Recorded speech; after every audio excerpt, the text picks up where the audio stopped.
Assalamualaikum, salam Malaysia Madani. Stadium RTM pagi ini dimulakan dengan perkembangan kejohanan akuatik dunia di Doha, Qatar. Gandingan penerjun negara Nordavita Sabri dan Wendy Ng Yan Yi terlepas slot ke Sukan Olimpik Paris 2024 apabila hanya menduduki tempat ke-9 acara 3 meter papan anjal seirama wanita.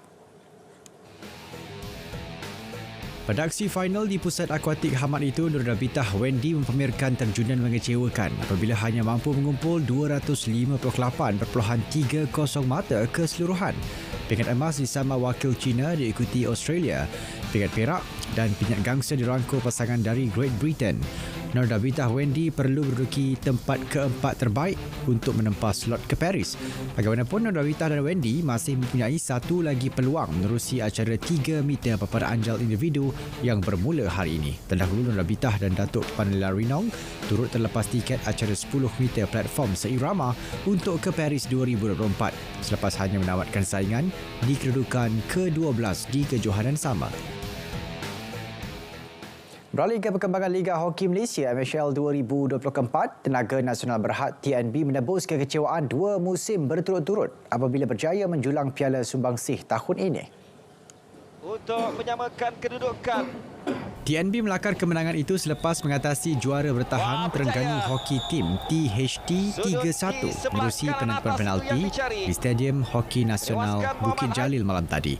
Kedua-dua pasukan sebelum itu 2-2 selepas masa penuh 60 minit perlawanan. Pada aksi malam tadi, TNB berjaya membuka tirai jaringan seawal minit ketiga menerusi pukulan sudut penalti dihasilkan Jang Jong Hyun.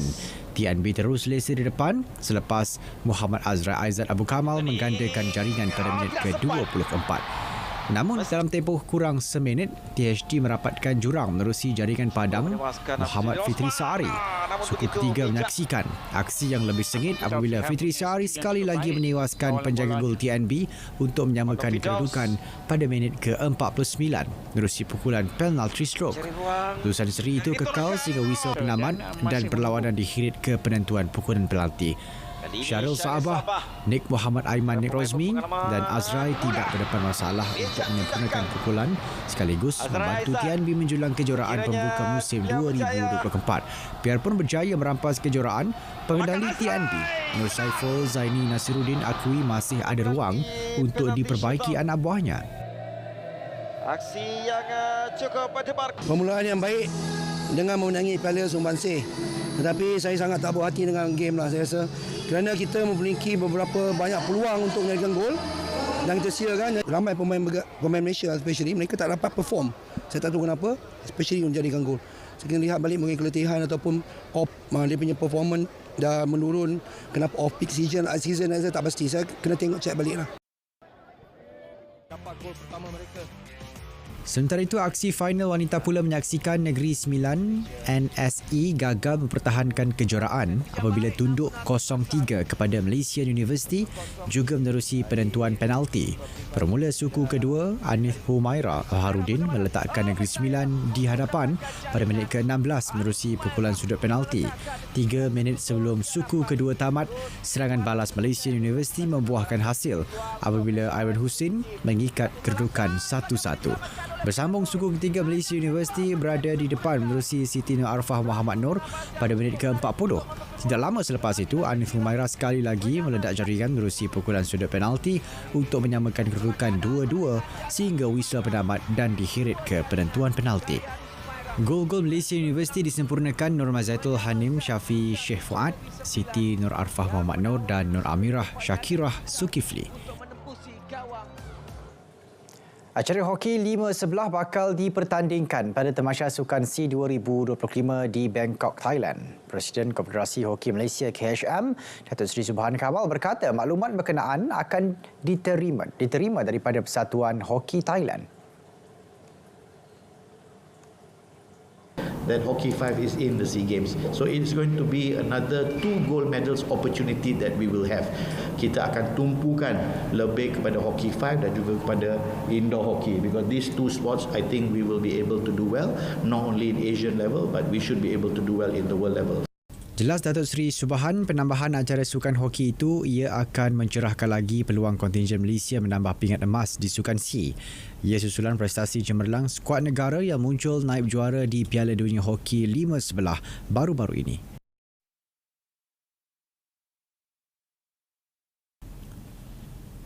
Dalam perkembangan yang lain, Datuk Seri Subhan berharap Kementerian Belia dan Sukan mempertimbangkan untuk menyediakan stadium khas bagi acara hoki 5 sebelah dan hoki dalam dewan pada masa akan datang. So I really hope that one of the biggest thing that government should seriously look into, which we will also officially write to them, is we should try to come up with a proper indoor venue and also a hockey fives venue. So this will be put to good use, not only to help our national players train well in the proper requirements that the world FIH standard meets, but also we will be able to organize a lot of international indoor and hockey five tournaments. Beliau ditemui pada Majlis Ramah Mesra KHM bersama media di Stadium Hoki Nasional Bukit Jalil. Pelumba Itali Enea Bastianini secara tidak rasmi muncul pelumba MotoGP terpantas selepas mengatasi rekod sepusingan terpantas musim lepas Liga Antarabangsa Sepang SIC pada Rabu. Pelumba pasukan Ducati Lenovo Team itu mencatat 1 minit 57.134 saat pada hari kedua sesi ujian rasmi pramusim. Terdahulu pada sesi pagi, George Martin dari Prima Pramac Racing mencipta rekod tidak rasmi baru 1 minit 57.273 saat mengatasi rekod sepusingan terpantas milik juara dunia MotoGP 2023 Francesco Bagnaia. Pelumba Red Bull KTM Factory Racing, Brad Binder, turut cemerlang apabila menamatkan sesi ujian itu di tempat ketiga terpantas dengan catatan 1 minit 57.327 saat. Ujian pramusim selama 3 hari akan berakhir hari ini. Para pelumba akan meneruskan ujian pramusim terakhir di Liga Antarabangsa Lusail Qatar pada 19 hingga 20 Februari menjelang pembukaan musim 2024 di Qatar pada 7 hingga 9 Mac. GP Malaysia akan berlangsung pada 31 Oktober hingga 2 November. Dan ini perkembangan Piala Asia 2023. Tuan rumah Qatar semakin hampir untuk mempertahankan kejuaraan selepas mara ke final dengan menewaskan Iran 3-2 pada aksi separuh akhir malam tadi. Skuad bimbingan Bartolome Marquez bagaimanapun dikejutkan jaringan pendahuluan Iran seawal minit ketiga menerusi jaringan akrobatik Sada Azmoun di Stadium Al-Tumama.